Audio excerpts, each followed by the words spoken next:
Assalomu alaykum, hurmatli kuzatuvchilar. Navbatdagi ishlarimiz tayyor bo'lmoqda. Mana kirib kelayotgan yangi yillarni tabriklaymiz.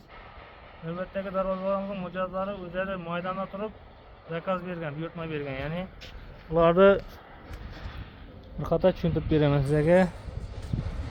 Darvozalarimizning pechatlari, ya'ni shtampovkalari 1-2 listlardan bo'ldi. Alt tarafı, arka tarafı bir xil mana ekan. Hammasi qalin pechatlardan bo'ldi. Profillari 1,5 degan stinkada bo'ldi. O'zingiz Toshkentda bo'lsangiz, buyurtma qilsangiz ham, Rossiyada bo'lsangiz ham buyurtma qilsangiz ham olib chiroyli qilib o'rnatib beramiz. Yunusga kelgan vaqtingizda assalomu alaykum deb kutib olasiz darvoza.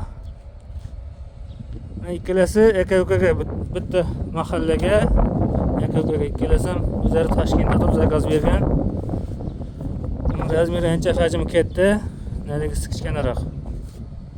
Pechatlari bunaqan 1-2 lik, profillari 1-5 lik bo'ldi. Bizlarda narishniklarni o'zlarimiz qayirib qo'yib beramiz, xohlasangiz bunaqa. Sanoqlarda bugib, chiroyli qilib. Haqiqiy high-tech fasonda bo'ldi bu darvozamiz. Hech qanday